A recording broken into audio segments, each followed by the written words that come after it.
Laboratoř experimentálních měření Vysoké školy polytechnické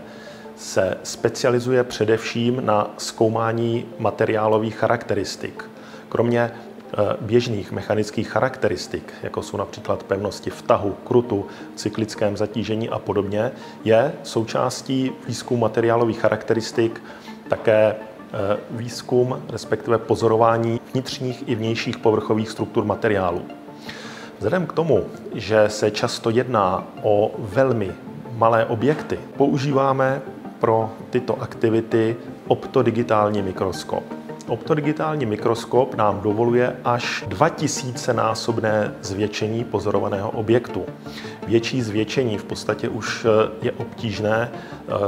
optickými metodami získat, protože vlnová délka viditelného světla se pohybuje v rozmezí 390 až 790 nanometrů a vlastně objekty, které jsou menší, již nejsou světlem detekovatelné. Výhoda optodigitálního mikroskopu spočívá v tom, že obraz, který je získaný běžnými optickými metodami, je následně vlastně prostřednictvím zařízení digitálně zpracován, což umožňuje nejenom jeho uchování pro další pozdější analytické postupy, ale také pro vytváření různých kompozic, pro provádění 3D měření, vytváření různých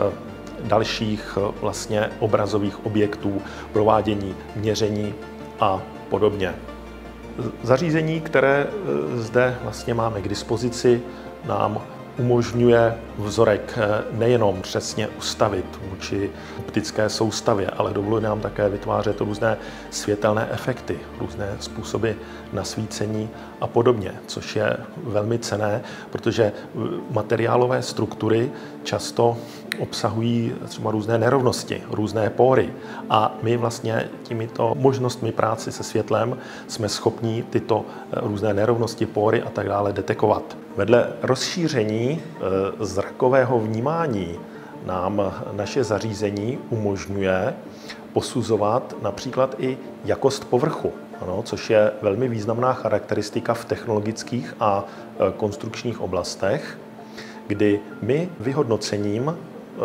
získaného 3D objektu daného povrchu jsme schopni přesně určit drsnost, což se obvykle posuzuje buď k tomu určenými přístroji, a nebo například hmatem. Takže, jak už jsem zmiňoval, kromě zrakového vnímání, my si tímto vlastně můžeme doplňovat i nebo rozšiřovat další smysl a to je hmat, kdy my vlastně získáme 3D objekt a pomocí vnitřních analytických nástrojů jsme schopni přesně zjistit velikost nerovností, velikost zakřivení nerovností a podobně. Takže komplex těchto různých postupů a měření nám dovoluje vyhodnocovat a dovoluje nám to vlastně provádět široké spektrum aktivit v rámci výzkumu, výuky, především v technických předmětech a dalších podobných aktivit.